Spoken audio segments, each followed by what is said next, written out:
We're very happy to have you here also as our guest at the Foreign Ministry. The Netherlands has been a staunch supporter of Ukraine from day one of the large-scale invasion, and we are committed to continue our support militarily, politically, financially, morally undiminished. Now, at this time of war, but also afterwards, when we will reconstruct Ukraine together. Важлива підтримка ВНЖ, яку ми зараз отримуємо, це продовження цього партнерства в напрямку забезпечення водозабезпеченням. Для нас це важливо і для населення. Друге, нам цікава співпраця з бізнесами. Ми зараз шукаємо партнерів Херсонського регіону з іншими регіонами. І практика показала, ця співпраця дуже дієва. Ми зараз маємо партнерів в інших країнах, і цей досвід співпраці дуже важливий для обох сторін. В більшості випадків це сфера сільського господарства. Ми бачимо нові можливості зараз на нашій землі, випаленій землі, впроваджувати нові технології, які будуть давати більше урожай, ніж було раніше.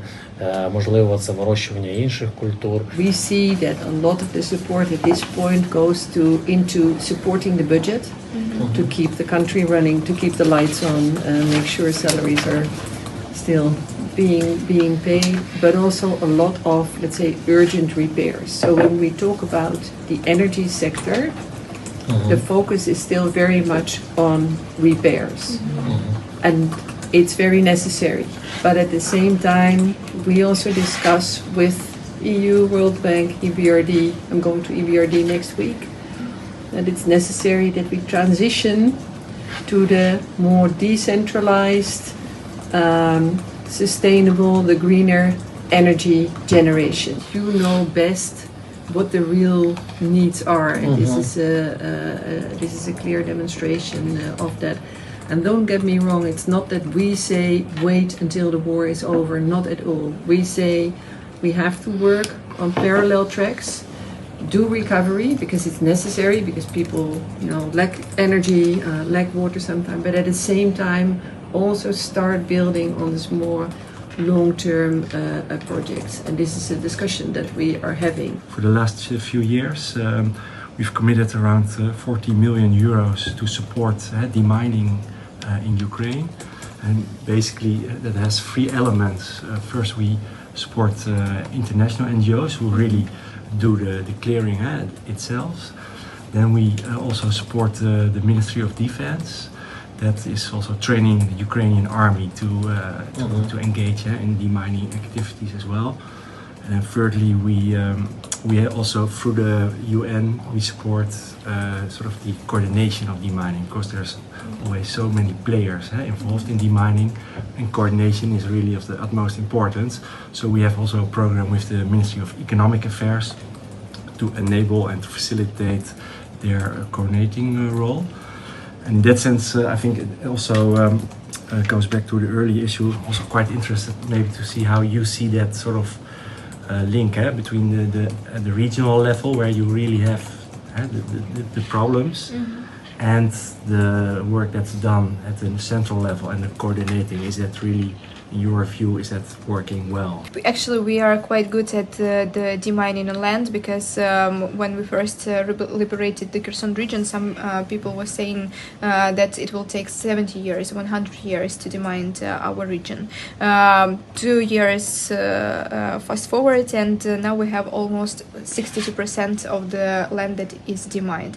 And it is mainly to the efforts that we do on a regional level, because of the coordinating all of the sectors that we have, and unfortunately it is so that the best results are shown by the national players in the demining, even though the international support is present and very much active, but still the best results are done by our national forces. We don't have like, let's say, an executive agency to do a lot of projects ourselves. That is why we do it this way.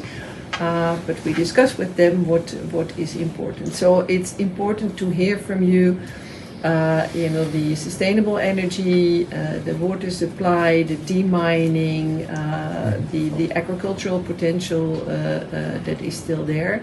And of course we also share that, with private parties in the Netherlands that are interested. And as said, because of the war situation, they face more obstacles than normally.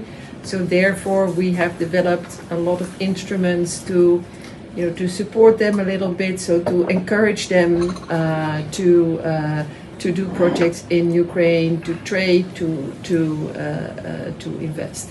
And I said also for us it's very important to hear the experience from the regional level, because you have such a clear view of what is needed. And I know that the government is committed to decentralization, but we need a strong voice of the regions, and we will continue to argue for that also in the international donor coordination forum where we meet with the central government. У нас дуже розвинуто портова інфраструктура. Ми маємо в нашій області 2 порти, але вони побудовані Радянським Союзом, і, на мою думку, це невдала була ідея створювати їх там.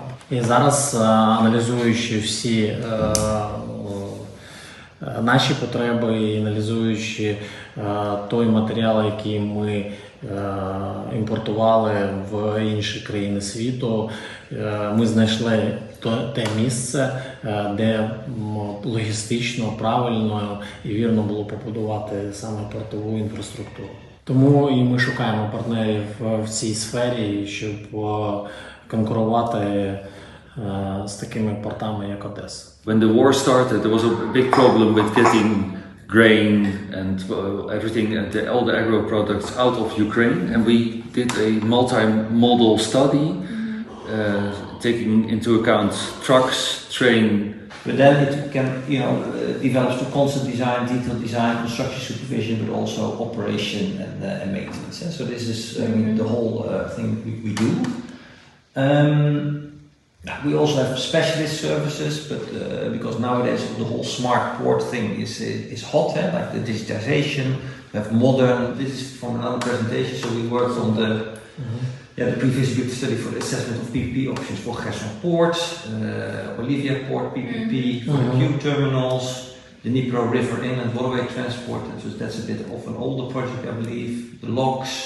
Тут найбільше сприятлива локація до Миколаєва 11 кілометрів і до Херсона 30 кілометрів. Мабуть, ви пам'ятаєте, що в 16-му році тут відбувся